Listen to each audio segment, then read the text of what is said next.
Bonjour à tous, bienvenue dans la capsule vidéo sur un exemple concret d'une conversion d'un projet avec l'utilisation maintenant de Handlebar. Donc, je pars en ce moment du projet de To-Do. Donc, avant de suivre cette vidéo-là, je vous suggère d'avoir regardé toutes les autres capsules vidéo que j'ai faites parce que je vais passer assez rapidement sur les concepts que j'ai déjà expliqués dans les autres vidéos. Le but, c'est juste que vous voyez le processus rapide de justement comment passer au travers puis convertir justement ce qu'on a ici avec les to-do avec Handlebar. Donc, on va commencer. J'ai pas encore installé Handlebar dans ce projet-là. Donc, c'est l'exercice to-do qu'on a fait depuis le début de la session. J'ai pas encore fait l'installation de Handlebar. Fait qu'on va fermer le serveur et on va installer Express Handlebar.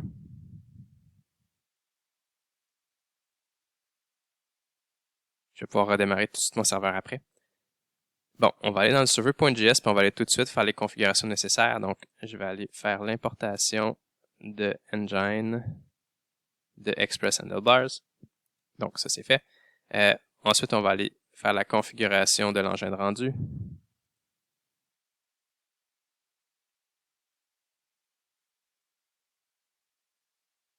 Donc, pour ce faire, ici, on va faire app.engine. On va créer notre engin de handlebars. Puis, on va lui passer l'engin qu'on a en haut, qu'on est allé importer. Ensuite, on va définir dans Express le View Engine. Puis, on va le donner comme valeur l'engin handlebars qu'on vient de créer juste avant. Et finalement, on va définir le dossier de views.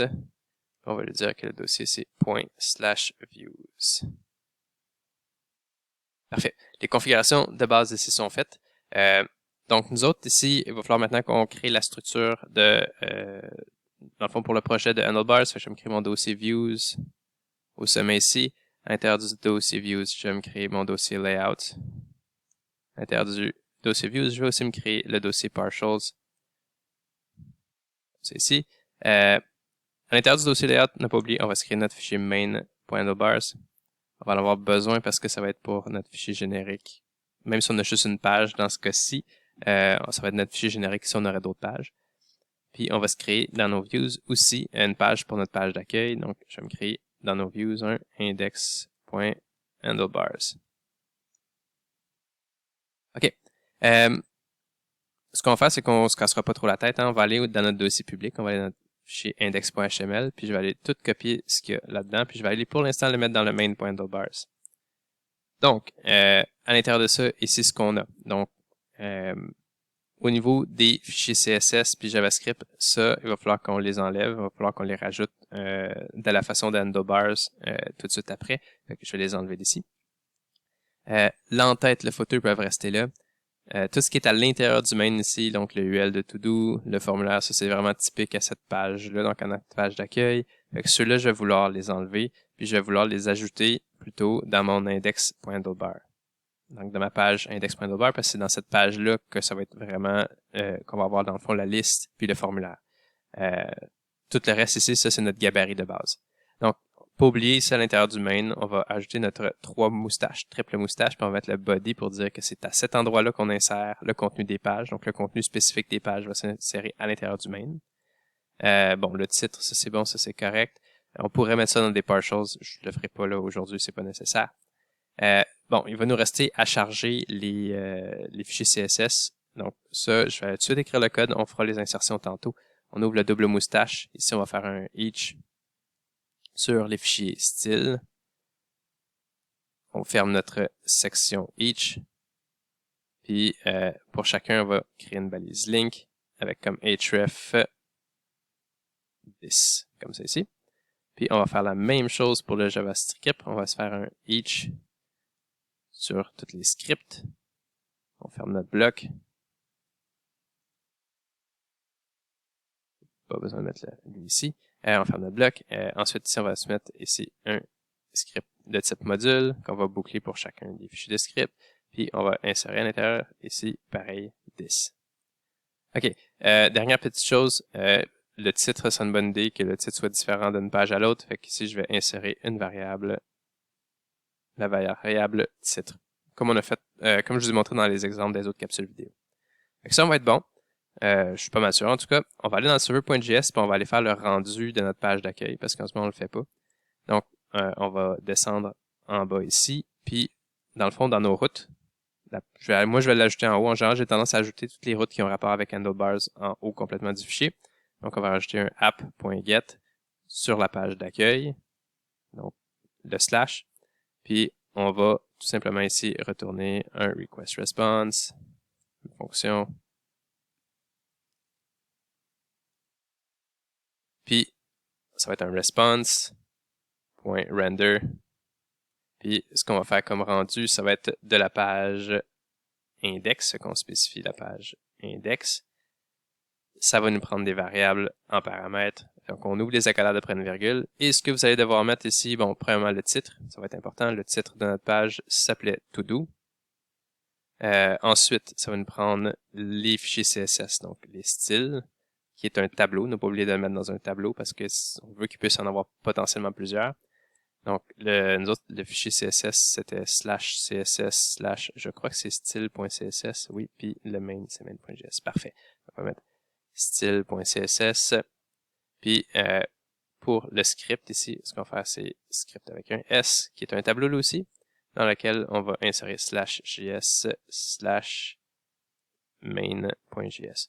Là, le nom là, des fichiers CSS puis des fichiers ici, on pourrait les changer. Okay? Si vous pourriez avoir plusieurs pages, ça pourrait peut-être valoir la peine de nommer les noms des fichiers CSS puis JavaScript ici du client du même nom que la page. Donc, si, mettons, c'est la page index, on pourrait peut-être l'appeler index. Ou, mettons, vous dire c'est la page to-do, on pourrait l'appeler to-do puis to-do. Ça serait peut-être un peu plus clair. C'est à vous de voir comment vous voulez nommer vos fichiers. Faites juste vous assurer pour que ça soit relativement clair. Donc, si je sauvegarde ça, ça va presque fonctionner. Le problème, c'est que je vais avoir en ce moment un conflit avec mon fichier index.html. Je suis assez confiant que j'ai fait les bonnes choses. Donc, ce que je vais faire, c'est que je vais supprimer mon fichier index.html. On va espérer que tout fonctionne correctement. Vous autres, je vous recommande peut-être de renommer à la place temporairement. Juste vous assurer que tout fonctionne avant de faire la suppression de votre fichier index.html. Donc, je supprime ça, moi, ici. Puis là, je vais rafraîchir ma page. Puis vous allez voir que ma page, elle est toujours pareille. Donc, c'est quand même positif. Si vous voulez vous assurer que ça fonctionne correctement, essayez de changer le titre de la page pour autre chose, sauvegardez, puis rafraîchissez votre page. Puis si votre titre change, ça veut dire que vous l'avez bien programmé. En ce moment, on roule bien au travers de handlebars. On pourrait sensiblement le laisser comme ça, sauf que là, si vous faites ça, vous ne bénéficiez pas du tout de tout le côté du rendu serveur. Donc, tout le côté du rendu serveur, c'est quoi? C'est que présentement, du côté du client, du moins, mon HTML, il est essentiellement vide. Il est essentiellement vide, puis quand mon client le charge, il va aller charger la liste UL ici, il va aller demander au serveur de lui retourner donc, toutes les données, puis il va télécharger lui-même. Donc, ça crée un appel de plus au serveur qui est un peu inutile. Dans le fond, puisque présentement, on fait la génération ici du côté du serveur. Ce qu'on pourrait faire plutôt à la place, c'est, dans le fond, recevoir un autre tableau ici, qui serait le tableau des to-do. Puis, tout simplement, ce qu'on pourrait faire, c'est quand l'utilisateur nous demande cette page-là, on pourrait déjà insérer les to-do dans la page. Au lieu que la page soit initialement avec un UL vide, le UL, quand il le recevrait, il serait déjà plein parce qu'on l'aurait déjà généré du côté du serveur. Donc, le code est vraiment pas si difficile à faire, puis vous allez voir que ça va nous économiser aussi un petit peu de code du côté du client en faisant ça. Donc, ce qu'on va faire, c'est que, premièrement, on va aller chercher on va créer une nouvelle variable qu'on va passer à notre handlebars, qui va être dans le fond le tableau de toutes les to-do. Fait que je vais appeler cette variable-là to-do avec un S. Puis ce qu'on va faire, c'est qu'on va aller chercher le tableau de to-do. Le tableau de to-do, il est facile à aller chercher. On a une fonction getToDo qui le fait déjà. Fait qu'on va aller appeler getToDo. Comme ça ici. Ne pas oublier getToDo, ça retourne ici une promesse depuis qu'on l'utilise avec une base de données. Fait que ça va nous prendre un await. Et donc, du fait qu'on utilise un await, il va falloir qu'on mette ici notre fonction à async. Donc, maintenant, ici, on devrait être pas si mal. On passe maintenant le tableau de to-do à notre handlebars, puis notre handlebars, donc dans notre fichier index.handlebars ici, on va être capable d'aller chercher ce tableau-là pour faire le rendu des différents to-do. Donc, on s'en va dans notre index.handlebars. on va aller ouvrir le UL ici. Puis, dans l'ouverture du UL, ici, il faut qu'on affiche, dans le fond, toutes les LI. On peut aller voir déjà ce qu'on a ici en faisant un clic droit ici. Puis là, je sais que ma tête va être un petit peu dans le chemin. Mais bon, nous autres, ce qu'on s'attend, c'est que pour chaque, dans notre UL, à l'intérieur, on a un LI. Puis pour chaque LI, on a un input de type checkbox. Faut pas oublier qu'il y a aussi d'associer à ça le ID l'ID du checkbox qu'on avait mis. Donc ça, c'est vraiment important que vous le mettiez, suivi d'un div avec ici le texte. Donc, ça ne devrait pas être trop compliqué à faire. Ce qu'on va faire, c'est qu'à l'intérieur du UL, ici notre code, ici on va se faire un each. Donc on va boucler sur toutes les to-do. Donc ici on va faire un each. On avait appelé notre variable to-do avec un S, si je me rappelle bien ici. Oui, on a bien appelé notre variable to-do avec un S. Fait que si je boucle sur tous les éléments to-do, comme ça ici. On va fermer notre bloc tout de suite. Donc, pour tous les éléments to-do, qu'est-ce qu'on fait? On va avoir un LI. Dans le LI, ça nous prend un input, pas de type texte, mais de type checkbox, comme ça ici. Comme je disais, ça va vous prendre aussi le data ID. Celui-là, il est vraiment important, parce que sinon, quand on va cocher, ça ne fonctionnera pas. Ça va nous prendre aussi le data ID. Là, pour l'instant, je vais juste le mettre vide. On va le remplir tantôt. Ça va nous prendre aussi, à cet endroit-là, le div, avec à l'intérieur du div le texte. Donc, si on veut faire les insertions, donc on va se rappeler que dans notre base de données, nos différents éléments, donc si je me remets dans mon connexion ici, .js, on a le ID to do, le texte, puis le effet. Donc, pour savoir si la case à cocher, elle est cochée ou décochée. Donc, ce qu'on peut faire ici, c'est utiliser, dans le fond, pour chaque to do. Donc, on sait qu'en boucle, chaque élément à l'intérieur aussi de handlebars, l'élément sur lequel on boucle, c'est 10. Donc, si je veux aller chercher les différentes propriétés de ces éléments-là, ce que je peux faire tout simplement, c'est directement aller faire this.idToDo, this.text, puis this.effet pour aller chercher les propriétés de mon élément to-do sur lequel je suis en train de boucler. Donc, par exemple, si je veux mettre à l'intérieur du div ici le texte, je peux juste faire une insertion ici de code, puis lui dire, je veux que tu mettes ici this.text. Donc, ça va aller prendre la variable this sur laquelle je suis en train de boucler, puis ça va aller mettre le texte à cet endroit-là dans HTML. On peut faire la même chose aussi pour le data ID. Pour le data ID, on peut faire ici this.id to-do. Là, je veux juste m'assurer que je mets le bon nom. ID to-do, ça semble bon. Dernière chose qu'on peut faire aussi, c'est la case à cocher. Si on fait rien, là, par défaut, toutes les cases vont être décochées par défaut. Moi, par défaut, je vais pouvoir cocher les cases qui sont supposées être cochées ou sinon les décocher. Ça apparaît pas bien par défaut dans le HTML, là, qui est généré ici dans le navigateur. Sauf que, vous allez voir, c'est très simple. Si vous voulez cocher une case à cocher, on a besoin de mettre l'attribut checked. Donc là, ici, je vais juste mettre mon input sur plusieurs lignes, juste parce que ça commence à être un petit peu plus difficile à voir, là. Mais essentiellement, ce qu'il va falloir qu'on fasse ici, c'est faire une condition. Puis si l'élément il est coché, ben, il va falloir qu'on rajoute l'attribut checked sur notre élément HTML. Donc, ce qu'on va faire ici, c'est tout simplement on va rajouter un if. On va tout de suite fermer le bloc du if, parce qu'il n'est pas très très compliqué ce if-là. Oups, ça va être un slash ici. Puis ce qu'on va faire, c'est if this point, puis on va aller chercher la valeur ici qui est effet. Donc, if this.effet. Donc ça va être, ça nous vient de la base de données, c'est soit un 0 ou un 1. Donc ça va être converti à true ou false correctement. Donc si c'est fait, ça veut dire qu'on veut faire, on veut mettre dans le fond l'attribut checked. Fait que si on a besoin de taper ici entre les deux, l'attribut checked. Ça va insérer l'attribut checked à l'intérieur. On va laisser mon input, il commence là, puis il ferme. Ici, après le if, ça devrait l'insérer tout de suite après.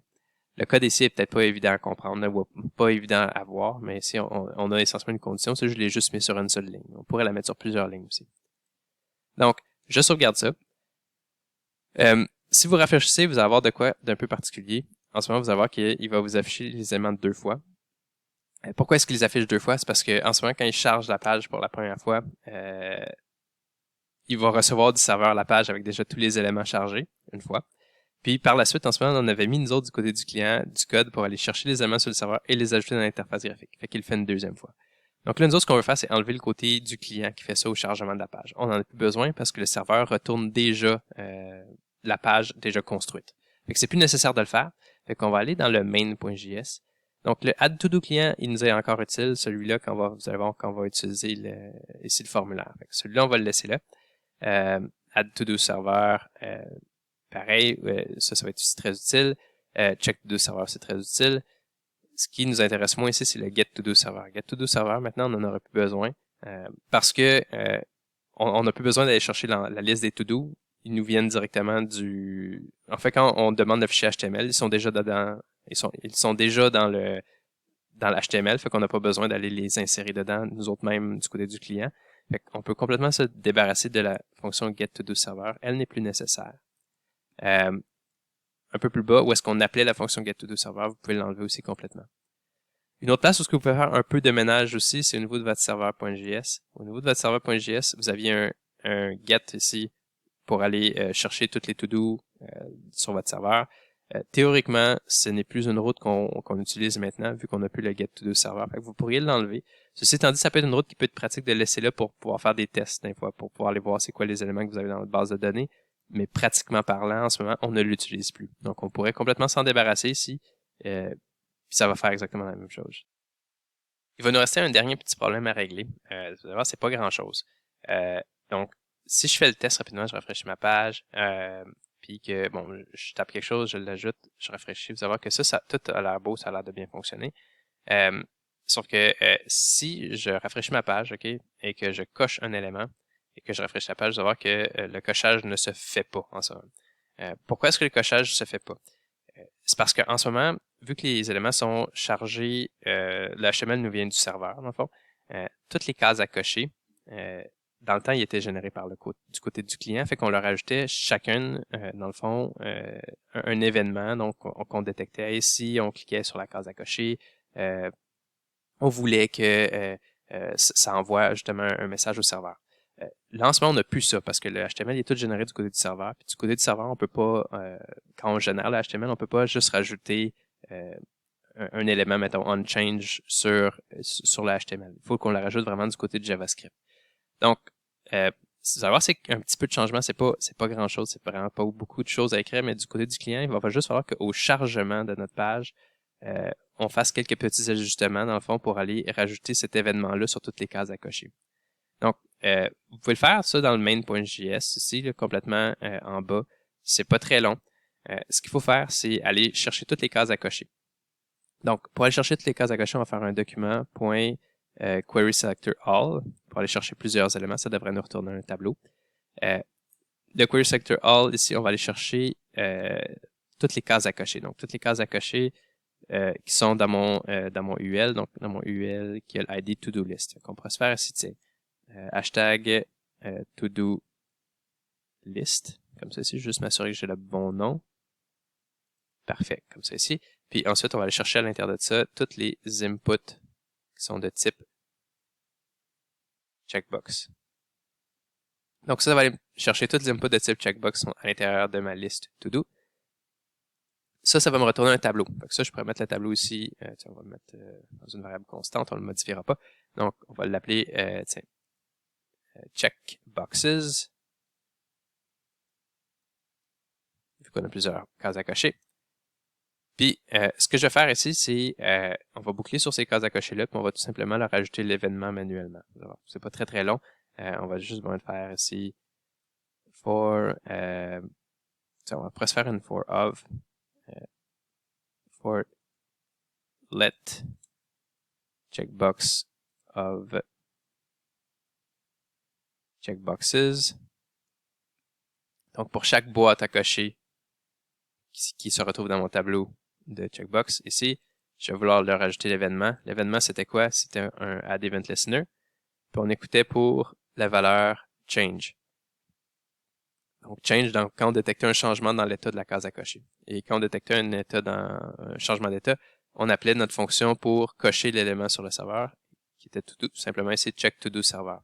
On peut juste ici appeler, lui dire d'appeler check to do serveur. Et ça devrait être tout, ok? Si vous voulez le séparer un peu, là, ici, vous pourriez le faire comme ça ici. Je vais sauvegarder ça. Si je redémarre ma page maintenant ici, dans mon navigateur, si je clique sur une case à cocher et que je rafraîchis, vous allez voir que maintenant ça fonctionne correctement parce que au démarrage de la page, qu'est-ce que je vais faire? Je vais aller chercher toutes mes cases à cocher puis je vais aller programmer dessus que quand on clique dessus, justement, ça va appeler le serveur, ce qu'on n'avait plus, ce qui avait disparu. Donc, ce qui est intéressant de la méthode ici avec Handlebar, ok, en résumé, là, c'est que, ben, oui, à première vue, ça semble être complexe les modifications qu'on a faites, mais c'est quand même globalement plus simple à comprendre. Dans notre HTML, ici, on voit qu'on fait des insertions, on voit qu'on boucle dans le HTML. Donc, la génération du HTML elle est beaucoup plus simple à faire du côté du serveur que du côté du client, définitivement. Donc, ça, c'est une partie qui est intéressante. C'est sûr que ça nécessite peut-être que justement toute la programmation des événements comme ici on a, je suis obligé de la faire par après. Mais ça nous diminue beaucoup le code du côté du client, donc ce qui peut être intéressant. Donc, on diminue un peu la charge du côté du client. On a aussi tout un côté d'efficacité. On est beaucoup plus efficace globalement. On charge la page une fois au début. Puis après ça, on fait toutes les modifications directement du côté du navigateur. Donc, on a une espèce de meilleur des deux mondes ici. Qu'on aime bien. Donc, je pense aussi qu'on a un bon exemple là, justement du côté intéressant de l'approche mix donc de la génération de HTML. On a une génération au début, comme je disais, qui nous vient du serveur. Puis par la suite, à chaque fois qu'on fait des modifications, donc quand on coche, quand on ajoute ici, ça se fait tout du côté du client. J'espère que la capsule vidéo a été instructive. Je vous souhaite de passer une bonne semaine.